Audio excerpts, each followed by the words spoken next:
Vă salut și bine ați venit pe canalul meu de YouTube. Numele meu este Vladimir și astăzi vreau să facem un unboxing, o mică prezentare și un foarte scurt test. Planul era să vă fac un test mai interesant, mai diferit. Am vorbit cu socrul meu să-mi aducă tractorul. Da, voiam să fac un test pe prezoanele care nu au fost umblate ele de cel puțin 7 ani.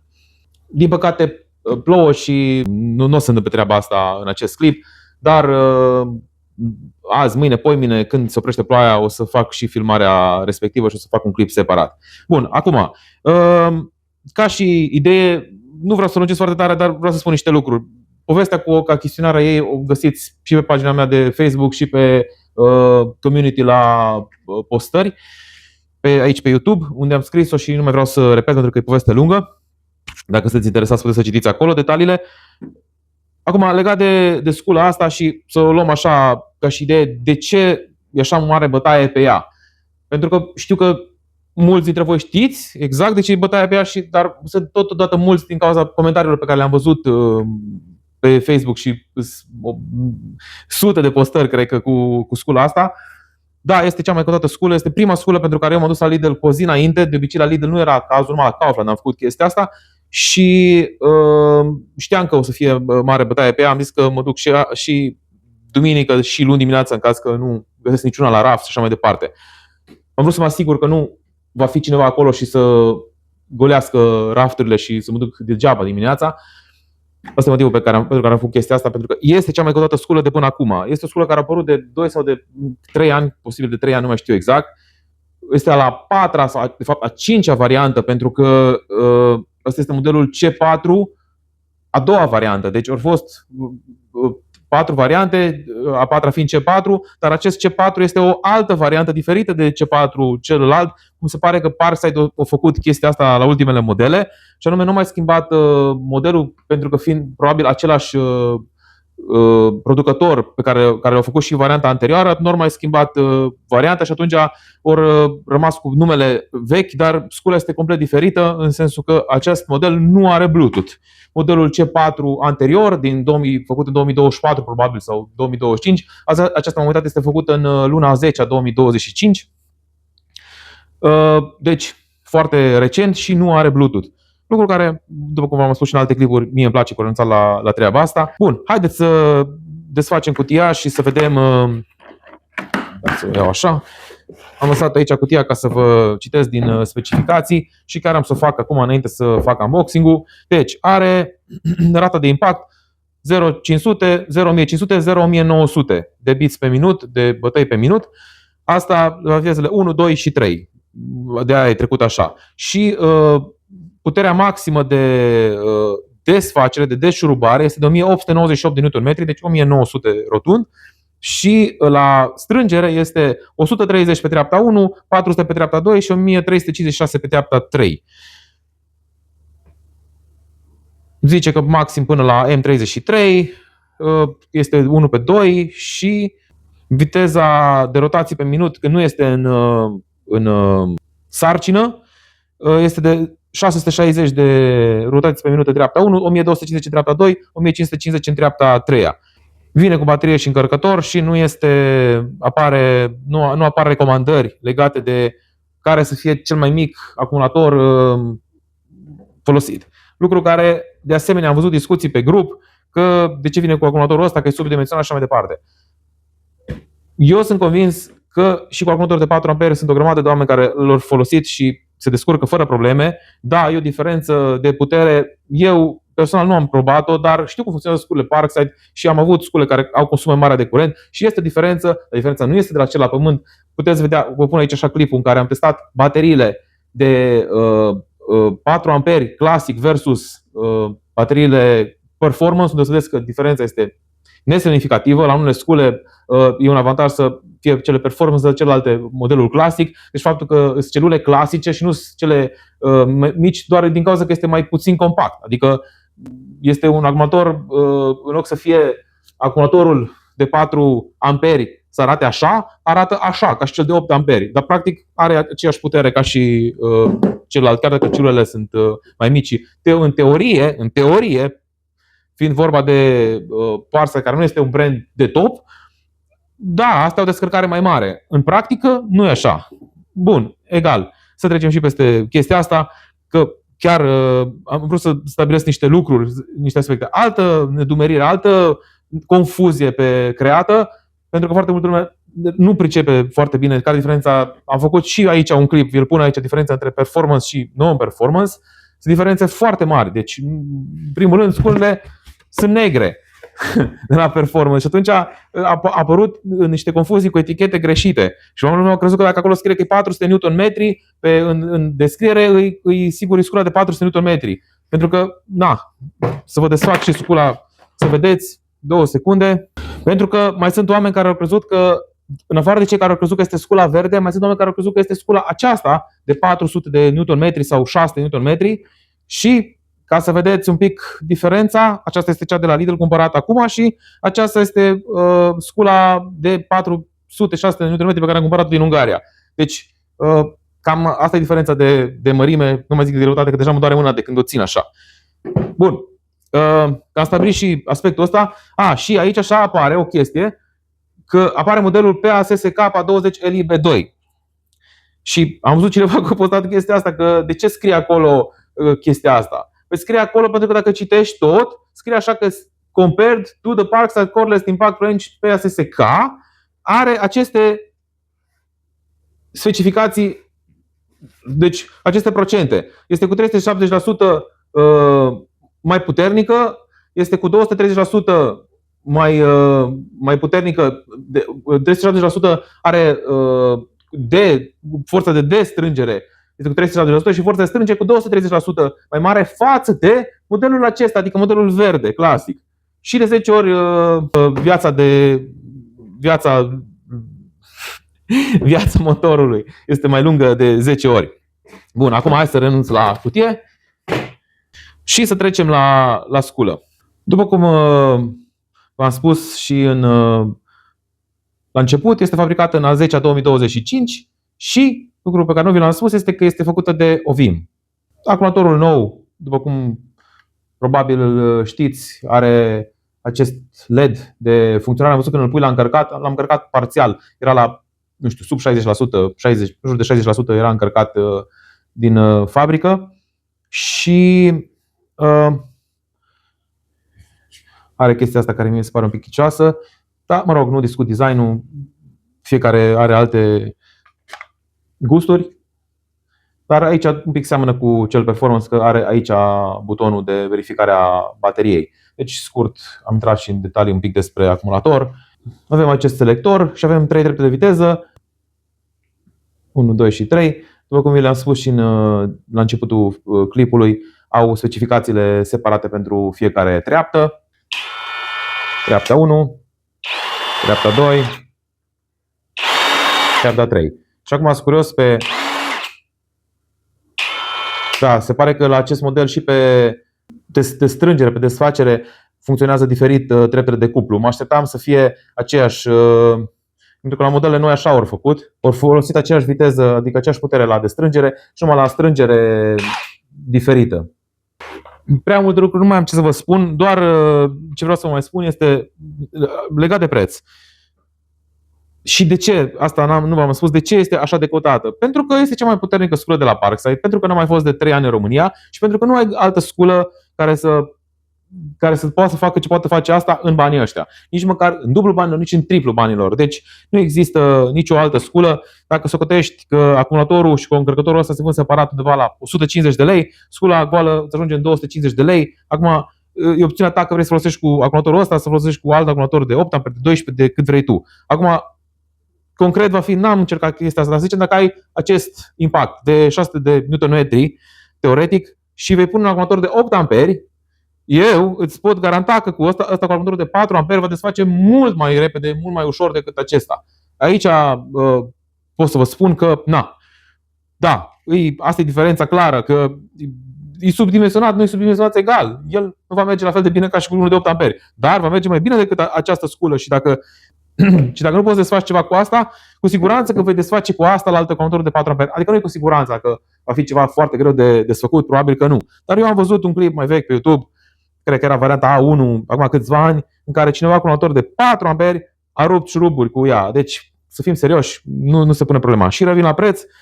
Pe lângă faptul că are acumulatori și încărcători și mai departe, are aceste tubulare care chiar sunt cromoliden, nu cred că îți trebuie altele.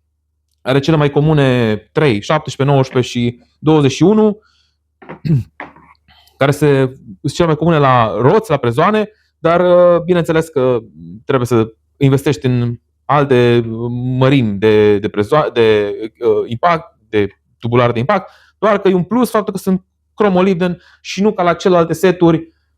Mai pui și aici o mică valoare. Clar, dacă setul cu 3 pentru roți se vindea undeva la 50 de lei, hai să zicem că acolo maxim 50 de lei, dar probabil că nu merită nici 50 de lei, pentru că ții de la Iato, care sigur sunt mai bune decât astea, cu mai puțin de 50 de lei probabil.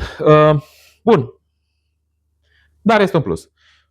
Totuși, am zis că chiar dacă nu pot să fac testul pe care am vrut să-l fac, un mic test o să-l fac ca să nu rămână scula netestată deloc în acest clip. Deci am să iau impactul de 6 Nm și am să strâng cu el cât de tare pot, cât de tare merge. Să vedem cu acumulatorul de 8 amperi.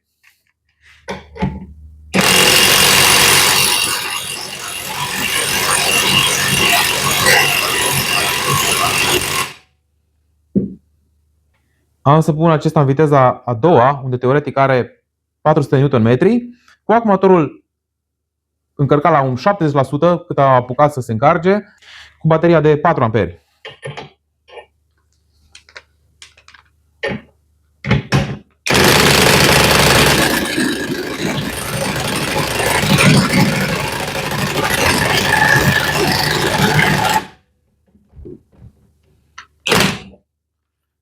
Deci nu reușește și hai să vedem la puterea maximă în viteza 3.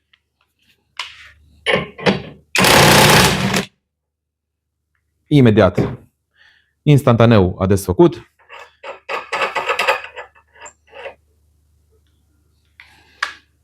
Acum am să strâng cu ăsta.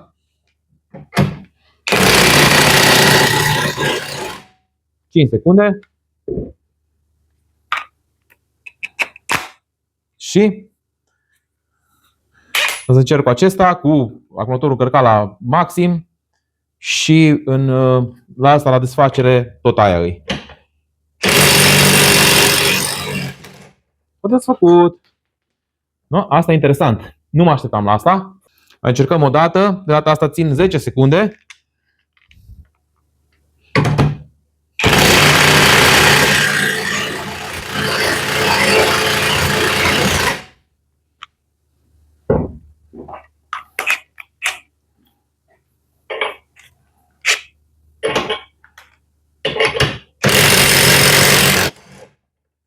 Deci o desfăcut. Nu e să cred. Hai să punem și dinamometrica totuși să strângem la 400 Nm.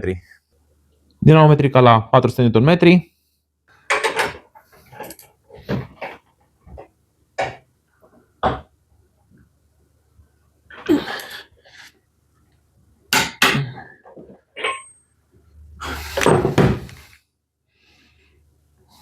Pare rău că nu știu procedura, dar eu așa strâng normal. Ăsta cred că o pățit ceva. Hai să schimb șurubul. Bine, la prezoane e altă poveste. Hai, dacă tot am testat cu aia, facem și cu asta la altă care chiar e.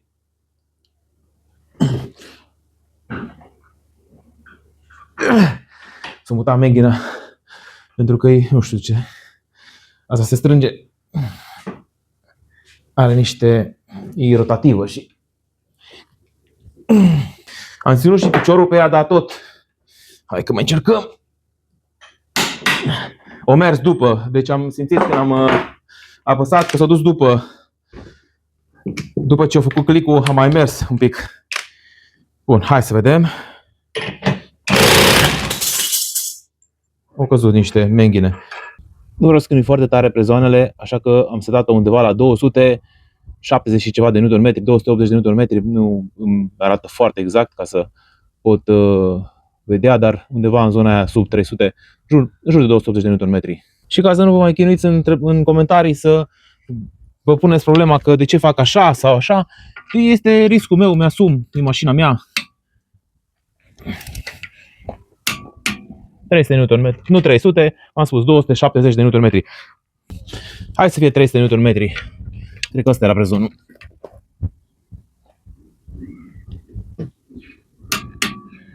Nm, un prezon și încă unul.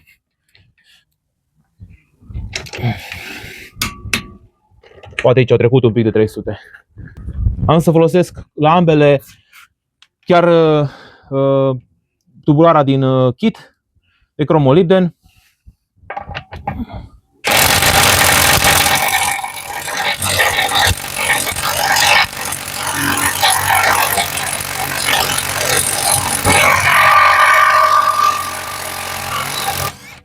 Hai să vedem și dincolo.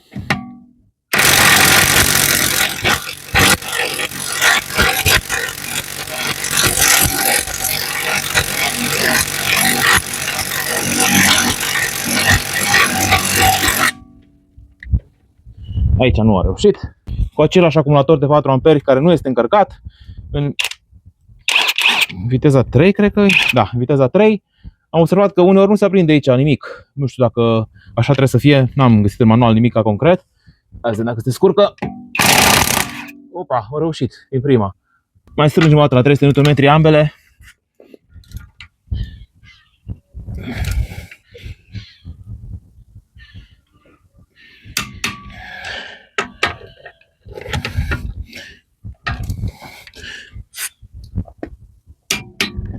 Și să vedem din nou.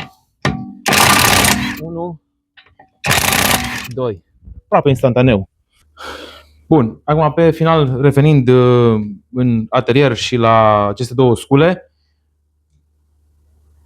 cu toate că ați văzut că această sculă este mult mai puternică, încă un lucru nu l-am verificat și anume greutatea. Chiar dacă nu vedeți, 2,860 kg versus 1,270 kg. Deci avem o sculă mult mai ușoară versus una foarte grea.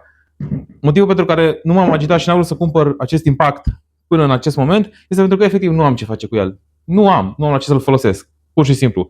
L-am cumpărat odată ca să-i fac prezentarea pe canal și doi pentru că a fost foarte ieftin. Iar la banii ăștia, efectiv, eu am socotit așa că dacă cumpăram acumulatorul, încărcătorul și așa mai departe, toate că nu mai am nevoie de încă un încărcător, dar acumulatorul într-adevăr este modelul nou, eram și eu curios de el, socotesc că scula asta pe mine mă costă 250 de lei. Iar în 250 de lei consider că merită investiția pentru că poate îmi trebuie o dată sau de două ori, să știu eu ce, și decât să bat nu știu câte drumuri, să mă enervez, să nu știu ce, cum am enervat ca să o achiziționez, o să folosesc probabil în următorii 5 ani cât să-și scoată acești bani pe care am investit, și anume 250 de lei, pentru că acolo mi-am pus eu în cap că merită scula asta. Și atunci, exact în banii ăștia, plus, mă rog, motorina și așa mai departe pe care am ars-o, dar în fine, înțelegeți ideea. Consider că scula asta este mult mai practică, mult mai utilă. Am văzut că sunt cineva care a făcut o postare că schimbă acesta cu aceasta și da, cumva îl înțeleg pentru că scula asta încă nu a fost la noi. Este probabil, va fi la fel de căutată ca și asta dacă o să vină vreodată. Și anume este modelul PPD SSA. Modelul PPD SSA 20Li A1 și ăsta este modelul PASSP 20Li, modelul varianta C4.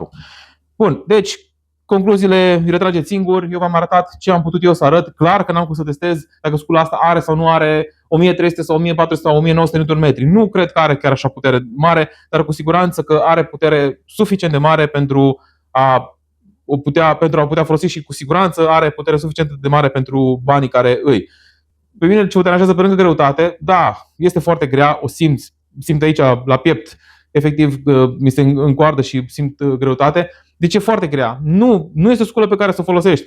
Normal că dacă vrei să schimbi roțile și că să iei pe aia verde cu 300 de lei, mai bine iei pe asta cu 400 de lei. Cu siguranță că desfaci orice prezon, oricând, fără să ai stres. Dar și poate mai faci o chestie mecanică la mașină. Eu lucrez și îmi repar singur mașina la partea până unde mă bag și eu și nu mă depășesc. Asta doar în ultimii 2 ani sau așa ceva, când am constatat că mecanicii sunt foarte indisponibili, cel puțin cei de care am dat eu, și trebuie foarte mult timp să-ți faci programare și așa mai departe. Probabil că dacă ai ceva foarte grav și mai poți să mergi cu mașina, te ia mai repede, dar mă gândesc că au și foarte mult de lucru și din cauza asta sunt foarte mulți care au probleme mai grave decât am avut eu până acum și a durat o lună până am obținut o programare și așa mai departe. Și de aici o să mi se pară probabil utilă și asta la un moment dat.